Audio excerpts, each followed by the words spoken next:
सैयदना उमर फारूक, सब बोलिए रदी अल्लाह ताला। हजरत उमर फारूक रदी अल्लाह ताला का मुबारक जमाना है। हजरत उमर ने फौज भेजी ईरान के हुक्मरान के साथ जिहाद करने। ईरान के बादशाह ने 2 ईसाई जासूस भेजे। कहने लगा जरा पता तो करो मुसलमानों का रात का तरीका क्या है, मैं साफ बंदी कराता हूँ। वो सारी रात साफ बंदी कराता रहा। 2 जासूस आए मुसलमानों की मालूमात करने। मालूमात करके जब वापस गए तो हजरत उमर फारूक रदी अल्लाह ताला अन्हु के सिपाहियों को देखा, गौर से पलटे तो बादशाह कहने लगा क्या हाल देख के आए हो? कहने लगा सारे मुसल्ले पे बैठे हुए हैं। जितने घंटे हम वहां रहे हैं मुजाहिदीन मुसल्ले पे रहे हैं, यूं लगता है जैसे उनका दुनियादारी से कोई ताल्लुक। और कहने लगे बादशाह कोई ऐसी ताकत है जिसको वो बुला रहे थे, कोई ऐसी कुव्वत है जिसको वो पुकार रहे थे।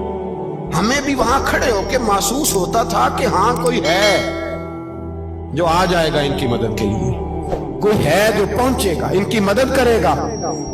ईरान का बादशाह कहने लगा मुझे समझ आ गई है, वो जिस्म की ताकत से ही नहीं लड़ते, वो कोई गैबी ताकत है जिससे वो लड़ते हैं। भाई वो गैबी ताकत भी तो हमारे पास हमने नाराज कर लिया ना, वो भी तो नहीं ना, मस्जिद का रुख भी तो कोई नहीं। और मैंने पिछले जुमे भी कहा था, फिर कहता हूं, वहन हो गया उम्मत को। नबी पाक ने फरमाया उम्मत को वो क्या है, दुनिया से मोहब्बत हो गई है, मौत से कराहत हो गई है, वहन है। सहाबा किराम को मौत से बड़ा प्यार था, मौत से बड़ी मोहब्बत कर। हमारी तरह नहीं, वो कहते थे मरेंगे तो मनो मट्टी, तो वहां ठीक है अज़ाबे कब्र हक है। लेकिन मैं कहा करता हूं सालों के बाद जो परदेश से माँ के पास आए, माँ उसे अजाब नहीं देती, उसका माथा चूमा करती है। और भाई जो रब करीम की बारगाह में जाएगा, तेरा क्या ख्याल है, गल सड़ जाएगा? मदीने वाले हबीब ने फरमाया कब्रुल मोमिन रौज़तुम मिन रियाज़िल जन्नह। फरमाया मेरा मोमिन जब कब्र में जाता है तो अल्लाह जन्नत के सारे दरवाजे खोल देता है, वो तो अल्लाह की रहमत में पहुंचता है। कौन कहता है मोमिन मर गए, वो तो कैद से छूटे अपने घर गए।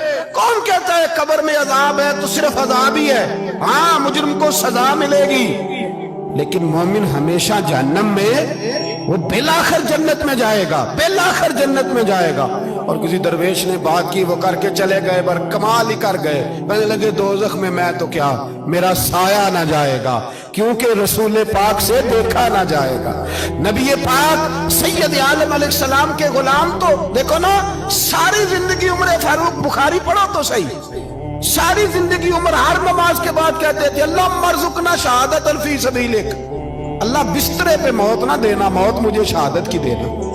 हजरत सैयदना मौला अली शेर खुदा करम अल्लाह ताला वजहुल करीम सारी जिंदगी कहते रहे अल्लाह, अली ने मैदान में उम्र गुजारी है, इसे शहादत की मौत अता फरमा। ओ भाई ये तो शहादतें मांगने वाले। हजरत इमाम हुसैन मैदान करबला में खड़े थे, शिमर कहने लगा हुसैन तेरी चारों जानी मौत है। तो आप फरमाने लगे तुझे अभी हमारा पता ही नहीं, मौत से तो हमारा प्यार चलता है। और फरमाया ये शहादत तो हमारा पीछा करती है, पहुंच जाती है जहां हम होते हैं, मौत से डरा रहा है। मुसलमान का मरने को दिल नहीं करता, वरना वो इतनी बड़ी कोठी में कौन रहेगा। मरने को दिल इसलिए नहीं करता कि वो जो 6 करोड़ 10 करोड़ डॉलर लूट के रखे, मर गए तो खाएगा कौन। वो फकीर फाका मस्त थे, उनका घर ही कोई नहीं था, उनके बैंक बैलेंस ही कोई नहीं थे। वो कहते थे घर हमारा है वो जो हमारे रब ने तैयार किया हुआ है, हमारा बैंक बैलेंस है वो जो हमें जन्नत में जाके मिलेगा। उनका तो ये खाता ही कोई नहीं था, इसलिए वो शहादत की। हजरत उमर बिन जमू रदी अल्लाह ताला अन्हु मैदाने ओहद में 4 बेटे लेके आए। कितने बेटे बोल के बताए? 4 बेटे लेके उमर बिन जमू आए, और खुद एक टांग से लंगड़े से आप ही है, टांग छोटी है। हुजूर के सामने खड़े हुए कहा महबूबा मेरे 4 ही थे, मैं 4 ले आया हूं, कबूल कर ले। तो हुजूर ने फरमाया तू क्यों तलवार ओढ़े आया है, ये तूने क्यों गले में असला डाला हुआ है? कहा या रसूलल्लाह मैंने भी तो जाना है ना। तो हुजूर ने फरमाया 4 बेटे जो हैं। हजरत उमर बिन जमू ने बात की, सहाबा कहते हैं हम लबों से मुस्कुरा रहे थे, आंखों से रो रहे थे, क्या अजीब अंदाज है। हुजूर ने फरमाया उमर 4 बेटे जो आ गए तो तू रहने दे। हजरत उमर रो पड़े, कहने लगे महबूबा क्या लंगड़े जन्नत में नहीं जाएंगे? क्या हुजूर मैं लंगड़ा हूं तो मेरे लिए जन्नत कोई नहीं? میرے حبیب پاک سید عالم صلی اللہ علیہ وسلم نے فرمایا عمر تو ضرور جنت میں جائے گا. کہا محبوبہ پھر بچے بعد میں جائیں گے, میں پہلے میدان میں جاؤں گا. ایک بی بی 4 بیٹے لے کے آئی احد میں. کہا محبوبہ کل کمائی تھی میں لے آئی ہوں, میرے پاس کوئی اور شے ہوتی تو میں بچا کے نہ رکھتی. بیٹے دے کے نا حاضری لگوا کے تو واپس دروازے پہ لے گئی. تو حضرت سیدنا عبداللہ ابن عمر فرماتے ہیں بی بی بول رہی تھی تو میرا جذبہ جہاد بڑھ رہا تھا. اپنے بیٹوں کو کہنے لگی میں تمہیں حضور کے پاس چھوڑ کے جا رہی ہوں, جب تم میدان میں گرو گے تو میں تمہیں دیکھنے آؤں گی. دیکھنا تمہاری پشت پہ کوئی زخم نظر نہ آئے. جتنے تیر کھانے ہوئے سینے پہ کھانا, جتنے تلواروں کے نیزوں کے زخم برداشت کرنے ہوئے یہاں کھانا, پشت پہ زخم نظر نہ آئے. حضرت عبداللہ ابن عمر فرماتے ہو بی بی کی گفتگو میرا جذبہ جہاد بڑھا رہی تھی. ایک بی بی 3 سال کا 4 سال کا بیٹا لیے رو رہی ہے, احد کا دن ہے. سہیلیاں پوچھتی ہیں تو کیوں روتی ہے؟ وہ کہتی ہے دیکھو میرا خامن بھی بدر میں شہید ہو گیا, بھائی اور باپ بھی. دل کرتا ہے کوئی جوان بیٹا ہوتا تو آج مصطفیٰ کے ساتھ اسے ہی بھیج دیتی. کوئی جوان میرے پاس ہے ہی 3 سال کا تو کیا کروں, 3-4 سال کا بچہ کیا کرے گا؟ پتہ نہیں کیا دلیل آئی. اچانک اٹھی, بیٹے کو سینے سے لگایا, کپڑا ڈالا, مسجد نبوی پہنچ گئی. حضرت بلال کہتے ہیں مجھے ملی, کہنے لگی بلال مجھے پتہ ہے حضور تیاری کرا رہے ہیں جنگ کی, پر 2 منٹ اگر میری ملاقات ہو جائے. بلال حبشی کہنے لگے حضور ہم ایک بی بی ضد کر رہی ہے.